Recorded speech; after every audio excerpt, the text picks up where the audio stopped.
우리가 이 시간에 함께 나누고자 하는 말씀의 제목은 우리는 유업을 이을 자니라 라는 말씀의 제목입니다. 본문은 갈라디아서 3장 27절에서 29절 사이입니다. 저는 이 시간 여러분에게 말씀을 전하기 전에 먼저 하나의 간단한 질문을 드리고 싶습니다. 여러분은 천국이 있음을 믿으십니까? 오늘 여러분들이 눈을 감으신다면 내일 아침 천국에서 눈을 뜰 것으로 확신하십니까? 그리스도인들의 궁극적인 목적은 천국에 가는 것입니다.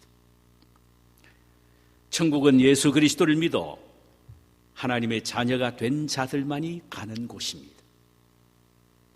본문 26절에서 너희는 다 믿음으로 말미암아 그리스도 예수 안에서 하나님의 아들이 되었다 그랬습니다. 우리는 죄인에서 하나님의 아들과 딸이 되는 신분으로 바뀌어진 사람들입니다. 우리가 하나님의 자녀가 되는 데는 어떤 노력이나 공로가 아니고 율법을 지키는 의로움에 있는 것도 아닙니다. 오직 예수 그리스도의 십자가 사건을 믿음으로 우리에게 일방적으로 하나님이 주신 은혜입니다. 그렇다면 하나님의 은혜로 하나님의 자녀가 된 사람이라면 도대체 어떻게 살아야 하느냐? 세 가지로 본문에서는 말씀을 합니다. 첫째로는 그리스도로 옷 입으며 살아라는 것입니다. 사람은 늘 옷을 입듯 우리는 한순간도 그리스도를 떠나서는 살 수 없는 존재임을 알고 늘 그리스도 안에서 살아라는 말입니다. 또 옷을 통하여 그 사람의 신분을 보여주듯이 우리를 통하여 그리스도의 모습을 보여주어야 한다는 말이죠. 이는 우리의 인격과 삶을 통하여 작은 예수의 모습을 보여주어야 한다는 말입니다. 두 번째로는 하나 되는 삶을 살아야 합니다. 하나님의 자녀가 된 모든 그리스도인들은 하나가 되어야 하는데 이것은 종족을 초월하며 신분을 초월한 그리고 성을 초월한 하나입니다. 하나가 되는 기준은 진리와 사랑입니다. 무턱대고 우리가 하나 되자 이게 아닙니다. 진리를 공통분모로 하고 사랑을 공통분모로 한 하나입니다. 에베소서 4장 13절에 보니까 하나님의 아들을 믿는 것과 아는 일에 하나가 되어라 그랬습니다. 이 말은 믿는다는 말은 믿음이고 안다는 말은 지식을 말하는데 곧 신학을 의미합니다. 그러니까 믿음과 신학이 일치가 된 하나를 말합니다. 만약에 오직 믿음으로 구원을 받는다라는 진리는 신학입니다. 그런데 그것만으로는 안 돼. 율법을 행해야 돼. 라고 말하는 사람이 있다면은 그것은 올바른 하나 될 수 있는 공통분모가 될 수 없습니다. 도저히 하나가 될 수 없는 것입니다. 그러니까 신학과 신앙이 하나가 되어야 합니다. 또 하나의 기준은 사랑입니다. 에베소서 4장 16절에 보면은 그에게서 온 몸이 각 마디를 통하여 도움을 받음으로 연결이 되고 결합이 되어 각 지체의 분량대로 역사하여 그 몸을 자라게 하며 사랑 안에서 스스로 세우느니라 그랬습니다. 사랑은 서로가 하나로 묶어주는 끈이기에 형제끼리 서로 사랑으로 위로하고 격려하고 이해하고 용서함으로 세워주어야 한다는 것입니다. 바로 여기까지 우리가 지난 시간에 함께 나누었던 부분입니다. 오늘 이 시간에는 하나님의 자녀된 자들의 삶의 원리 가운데 또 하나는 아브라함의 유업을 확신하며 살아가는 것입니다. 아브라함의 유업을 확신하며 살아가는 것입니다. 본문 29절에 보니까 너희가 그리스도의 것이면 곧 아브라함의 자손이요 약속대로 유업을 이을 자니라. 아브라함의 유업을 이어가는 사람이다, 이 말입니다. 26절에서는 우리를 그리스도 안에서 하나님의 아들이라고 했고 29절에서는 우리가 그리스도의 것이라고 했습니다. 하나님은 그리스도 안에서 우리를 당신의 자녀로 영원부터 계획하셨고 예수 그리스도는 십자가를 통하여 우리가 실제적으로 하나님의 자녀가 되게 만들어 주신 것입니다. 그분은 우리의 죄값으로 대신 피 흘려 죽으셨습니다. 마치 사형장 이슬로 사라져갈 그 순간 그 누군가가 내 대신 참수형을 당함으로 내가 죽지 않고 살아난 것처럼 예수님이 내 대신 죽으셨기에 나는 죽음에서 살아났다는 말씀입니다. 그렇다면 이제 내 자신이 내 소유가 아니죠. 나를 살리신 그리스도의 소유가 되어야 한단 말입니다. 내가 그리스도의 소유다, 그리스도의 것이라고 인정하는 사람은 아브라함의 자손이 되어서 아브라함의 유업을 그대로 이어받을 수 있다는 것입니다. 자, 아브라함의 유업을 이어받는다는 말은 무슨 말입니까? 아브라함이 가지고 있는 기업을 그대로 이어받는다라는 말씀입니다. 아브라함이 가지고 있는 유산을 그대로 물려받는다는 의미입니다. 도대체 아브라함이 우리에게 물려줄 유산이 뭡니까? 두 가지입니다. 하나는 현세적인 것이요, 다른 하나는 내세적인 것입니다. 현세적인 것은 창세기 12장 2절과 3절에서 이렇게 말합니다. 내가 너로 큰 민족을 이루고 내게 복을 주어 내 이름을 창대하게 하리니 너는 복이 될지라. 너를 축복하는 자에게는 내가 복을 내리고 너를 저주하는 자에게는 내가 저주하려니 땅의 모든 족속이 너로 말미암아 복을 얻을 것이라 하신지라. 아브라함이 현세에서 받은 것은 한마디로 너는 복의 근원이 된다라는 복의 근원이 되는 축복입니다. 아브라함을 통하여 큰 민족이 이루어지고 그 민족이 번성하는 축복이 아브라함을 통하여 있어지게 된다는 것입니다. 더 나아가서 아브라함에게 축복하는 그 사람이 복을 받고 아브라함에게 저주하는 그 사람은 저주가 되는 복의 근원의 축복을 주시겠다라는 말씀입니다. 이는 아브라함으로 하여금 너가 복덩어리가 되게 하겠다는 것입니다. 이것이 바로 하나님이 아브라함에게 주신 현세적인 유업입니다. 그런데 이 현세적인 축복을 계속 이어받을 수 있는 사람이 누구냐? 믿음으로 아브라함의 후손이 된 여러분과 저입니다. 그리스도인입니다. 우리 모두는 아브라함의 후손으로서 아브라함의 복을 이을 사람들입니다. 그러므로 우리는 다른 사람에게 복을 빌어 주어야 하고 전도를 통하여 복을 나누어 주어야 합니다. 믿음으로 다른 사람을 축복하되 결코 저주해서는 안 됩니다. 저주하면 그대로 저주가 임하기 때문입니다.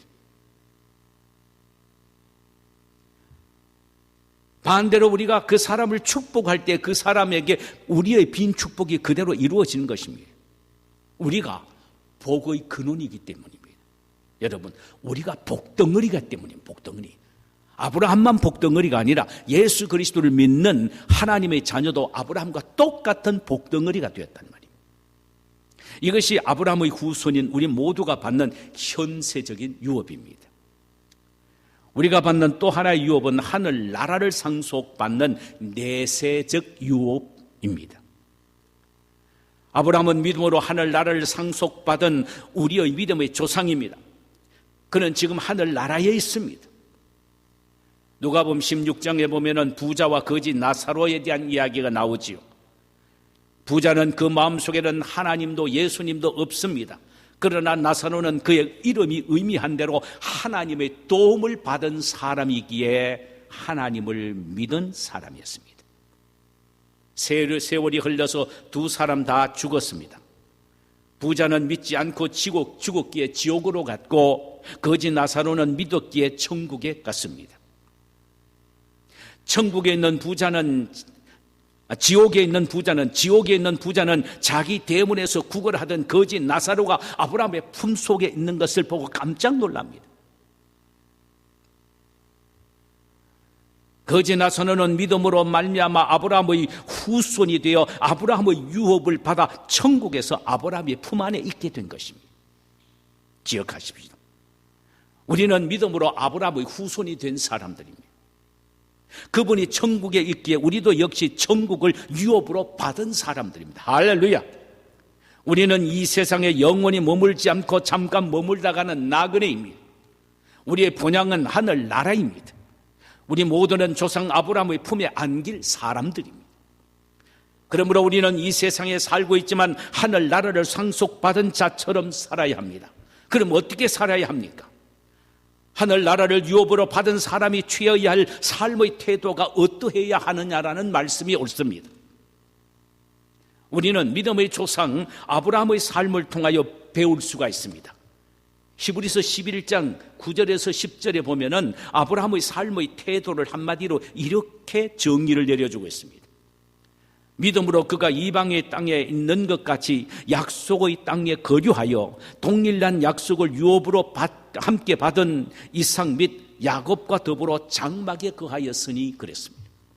여기에 보면은 그의 삶의 태도를 두 가지로 표현하고 있습니다. 하나는 거류민, 즉 이방인, stranger로 살았다는 것과 다른 하나는 장막에 거하였답니다. They dwell in tent. 그들은 모두가 다 장막에 거했다는 것입니다. 사실 아브라함은 하나님이 축복하신 가나안 땅에서 기반을 잘 잡았습니다. 남 부러울 것이 없을 정도로 거부가 되었습니다. 여러분, 저와 여러분이 이런 상태에 있다면 어떻게 할 것 같습니까? 그 땅에서 자신의 아성을 쌓을 수도 있을 것이며 집도 크게 짓고 좋은 가구도 들어놓아서 누릴 것 누리며 즐길 것 마음껏 즐기며 살겠다라고 각오할는지도 모릅니다. 그러나 하늘나라를 유업으로 받고 살아가고 있는 아브라함은 그러지 않았다는 사실입니다.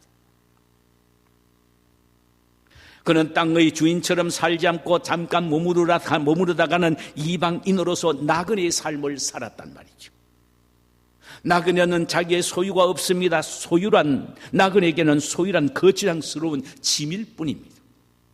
그래서 아브라함은 가나안 땅에서 아무리 많은 부유를 소유하고 있다고 해도 아무리 많은 안락을 누릴 조건이 있다 하더라도 그는 거기에 얽매이지 않고 이방인이라는 사실을 알고 이방인 나그네와 같은 삶을 살았습니다. 그러니 자연히 집을 짓지 않고 텐트를 쳤던 것입니다. 그는 혼자만이 아니라 아들 이삭과 손자 야곱까지 함께 3대가 걸쳐서 텐트 속에서 살았습니다. 그러면서 그는 아침 저녁으로 아들과 손자를 앉혀놓고 이런 말을 했습니다.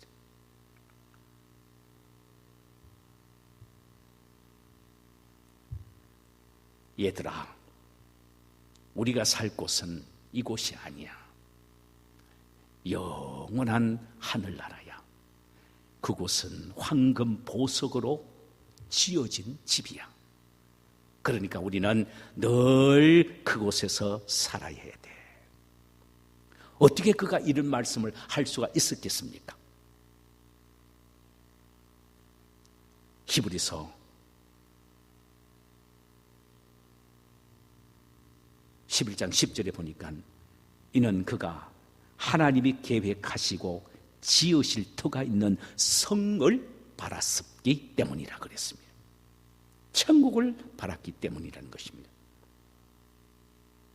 사랑하는 여러분, 우리 역시 아브라함과 함께 천국을 유업으로 이을 자들입니다. 우리의 자녀들에게 세상의 영광을 붙잡고 살아라고 가르치는 것이 아니라 하늘나라의 영광을 추구하며 살라고 가르쳐야 하지 않겠느냐라는 말씀입니다. 명심하십시오. 천국은 반드시 있습니다. 지옥도 반드시 있습니다. 천국이냐 지옥이냐는 이 세상에서의 우리의 선택에 의하여 결정이 됩니다. 예수 그리스도를 믿고 순종하는 사람은 천국의 주인이 될 것이요, 불신하고 불순종하는 사람은 지옥에 떨어지게 될 것입니다. 놀라운 것은 천국과 지옥이 분명히 있는데도 불구하고 세상 사람들은 말할 것도 없지만은 그리스도 안에 예수 믿는 성도까지도 별 관심이 없이 매일매일 이 세상에 젖어서 살아가고 있다는 사실이에요. 준비 없이 살아가고 있다는 말입니다. 여러분, 제가 이제 목회를 마무리하면서 느껴지는 부분이 뭔지 아세요? 수많은 사람을 상대해왔고 목회하면서 많은 사람을 접촉해왔지 않습니까? 세상에 여러분 자녀들이 아무리 잘 되고 잘 살고 부하고 높은 지위에 올라가 있다 하더라도 그 속에 천국이 없으면 아무 소용이 없습니다. 그 인생 허사한 겁니다. 그 인생 실패한 인생입니다. 그러나 가진 것도 없고 그렇게 많이 배운 것도 없어도 믿음으로 살아가는 부모의 등 뒤를 보고 그대로 믿음으로 배워가며 살아가는 자손들을 볼 때 인생 성공한 거예요. 저는 단호하게 말합니다. 그게 성경의 선언이기 때문에 인생 성공한 거예요. 성공이에요, 그게. 한때 한국 총신에서 저희 은사였던 신성종 목사님이 8일 동안 본 환상을 기록하여 내가 본 지옥과 천국이라는 간증집을 펴낸 적이 있습니다. 조금 깁니다만 제가 간단하게 요약해서 한번 말씀드려 볼게요. 그의 간증의 요약을 이렇습니다. 그가 먼저 지옥에 가봤답니다. 북한 김일성 밑에서 배교한 강량옥 목사가 자신을 인도했는데 그는 바싹 말라 있더랍니다. 그의 인도를 받아 지옥 안으로 들어갔는데 그 안은 불길이 활활 타오르고 있었으나 세상의 불과는 다른 사람들을 고통스럽게 하는 형벌의 불이었지 눈에 보이는 피지컬 파워는 아니었다는 것이, 실제적으로 그저 우리가 아는 그런 불은 아니었다는 것입니다. 그가 지옥문에 딱 가보니까 이런 글이 쓰여져 있답니다. 이곳에 들어오는 자는 다 저주받은 자들이다. 모든 소망을 버려라. 죽을 수도 없는 곳이다. 이 어둠 속에서 할 수 있는 것은 다만 하나다. 슬피 울며 이를 가는 것이다. 죽음도 피하고 고통만 있는 처참한 곳이었습니다.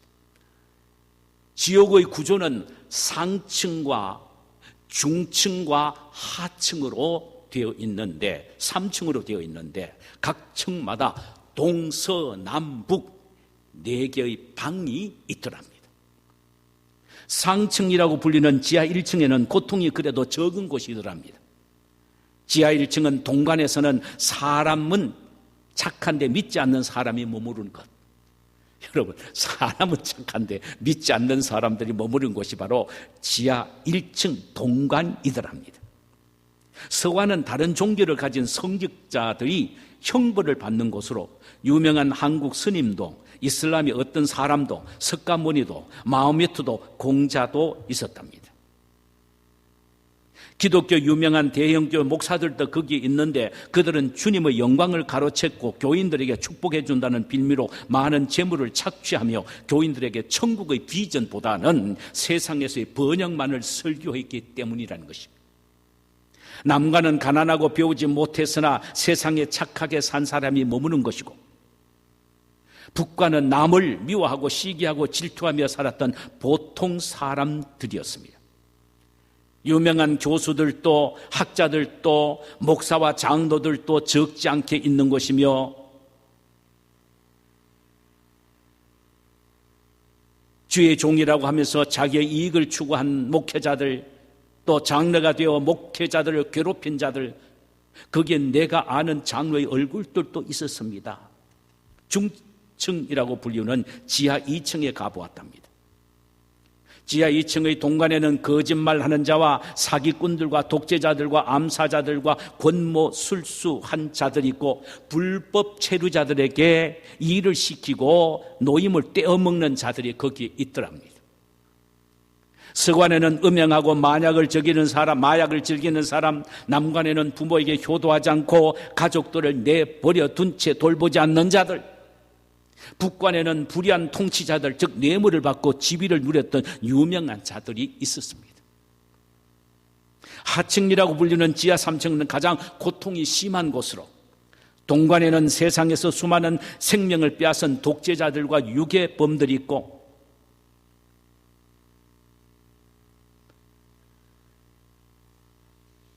장로란 직분으로 목회자들과 교인을 괴롭히고 교회의 헌금을 빼돌린 자들이 거기 있었으며, 예수님을 은 30에 판 가룟 유다와 루터 당시 면접을 팔았던 자, 장로직과 안수 집사직을 돈을 받고 거래하는 성경 매매자들도 거기 있었습니다. 서관에는 살인자들만 있는 것이 아니라 자살자들도 있었고 점쟁이와 무당도 거기 있었습니다. 남관에는 종교를 이용해서 많은 사람을 착취하고 그것을 빙자해서 존경을 받고 윗선적으로 살았던 교황과 신부 등등이 있었습니다. 북관의 제일 끝에는 세상에서 그리스도를 배신한 자들, 자칭 재림 예수라 하는 이단자들과 기독교인들을 핍박하여 죽인 자들이 모여 있었습니다. 그는 지옥 투어를 마치고 천국으로 가니까 가브리엘 천사가 그를 맞이하더랍니다. 천국의 모습은 황금으로 되어 있었고 네모 반듯한 정사각형으로 되어 있더랍니다. 문은 12 진주문으로 되어 있었고 한 사람씩 들어가는 회전문으로 되어 있더랍니다. 천국은 층으로 되어 있지 않고 12개의 줄로 되어 있는데 계단의 줄로 되어 있답니다. 계단으로. 그리고 거기에는 네 생물이 있었습니다. 그들은 천사장들이었는데 아름다운 새 노래를 부르는데 너무너무 감격스러웠다고 했습니다. 천국은 태양이 없었습니다. 거기 있는 사람들의 영광이 환하게 비추니 태양처럼 빛났습니다. 강가의 좌우에는 맛과 향기가 다른 과일들이 아주 많이 열려 있었습니다.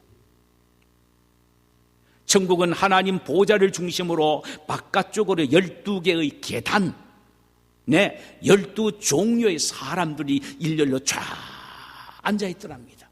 12계단에 12사람들이 일렬로 앉아있더랍니다.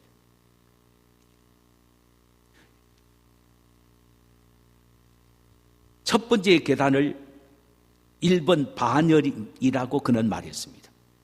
1번 반열에 앉아있는 사람은 주로 순교자들이었다고 합니다.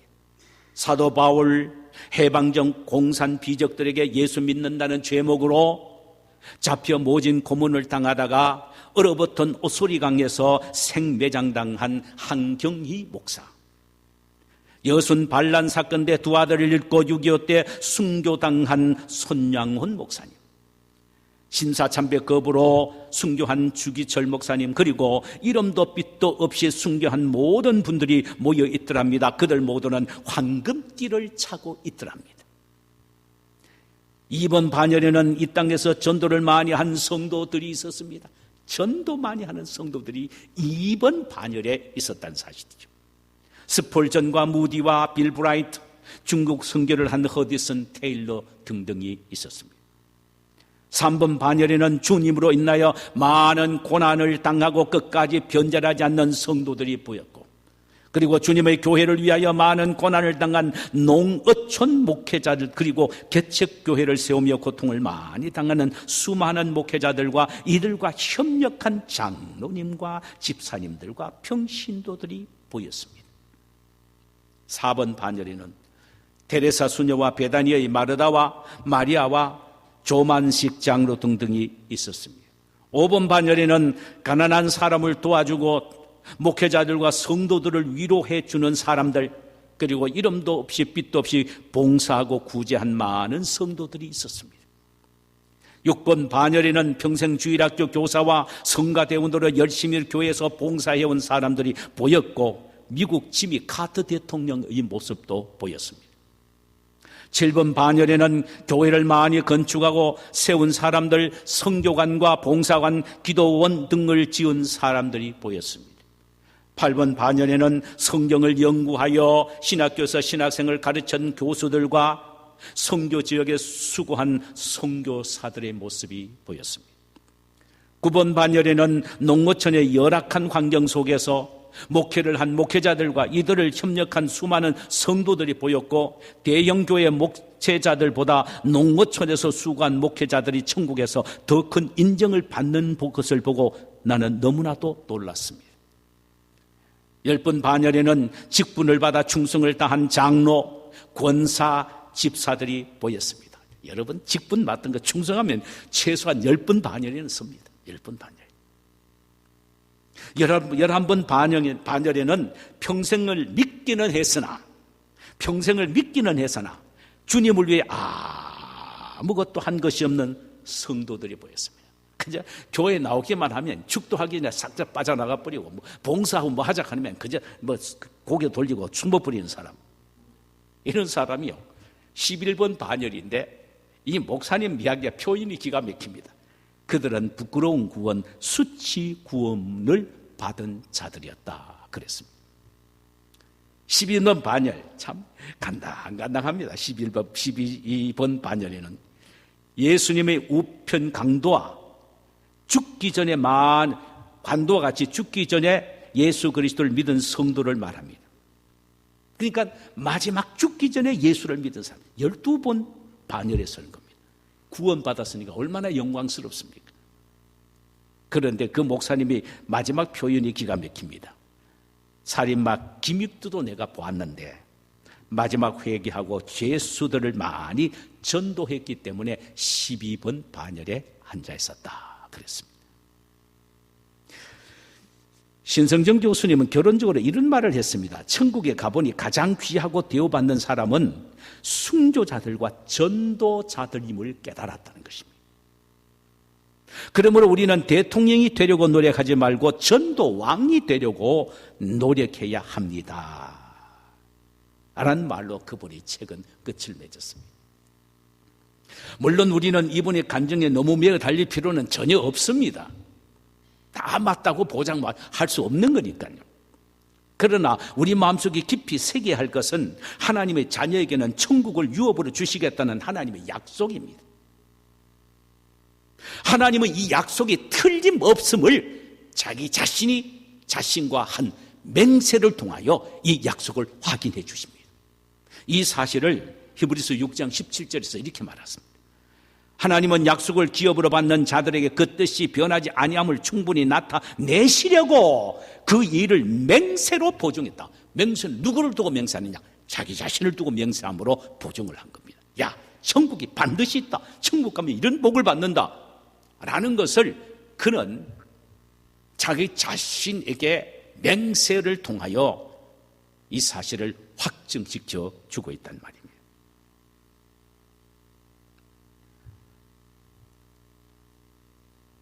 그러므로 우리는 천국을 주시겠다고 하나님이 자신을 두고 맹세하셨기 때문에 천국은 우리 앞에 반드시 있습니다. 유업을 받는다는 사실을 믿으시기를 주님의 이름으로 축원합니다. 이때는요, 천국에 가라고 축원하는데 아멘을 그래야 어쩝니까? 우리 권사님께 아멘 안 하면 어쩝니까? 여러분, 이런 건요, 아멘 해야 됩니다. 하나님의 천국을 주시겠다고 자신에게까지 명세하셨기에 우리는 반드시 천국을 유업으로 받게 될 줄 믿습니다. 아멘. 간단하게 이제 그럼 천국을 유업으로 받는 우리가 어떻게 이 세상에서 살아야 합니까? 첫째로 천국을 바라고 소망하며 살아야 합니다. 뻔한 것 아니겠습니까? 이 사실을 골로새서 3장 2절에서 위의 것을 생각하고 땅의 것을 생각하지 말라 이렇게 말씀하셨어요. 두 번째로 영적인 열심을 갖고 믿음과 인내로 살아가야 합니다. 히브리서 6장 12절에 보니까 게으르지 아니하고 믿음과 오래 참음으로 말미암아 약속을 기업으로 받는 자들을 본받는 자가 되게 하려는 것이다. 그러니까 믿음의 선조들이 어떻게 살아왔느냐? 천국을 바라보면서 그 캄한 인생의 어려움 속에서 믿음과 인내로 살아가지 않느냐, 이것을 모범으로 보고 너희들도 인내와 믿음으로 살아가라라는 의미입니다. 세 번째로, 누가 알아주든 알아주지 않든 주님 앞에서 주님의 일을 최선으로 다해야 된다는 말입니다. 이에 대하여 고린도전서 15장 58절에 보니까, 그러므로 내 사랑하는 형제들아 견실하며 흔들리지 말고 항상, 자 보세요, 항상 주의 일에 더욱, 그 다음에 힘쓰는 자들이 되라. 항상 하되 더욱 주의 일에 힘쓰는 자들이 되라.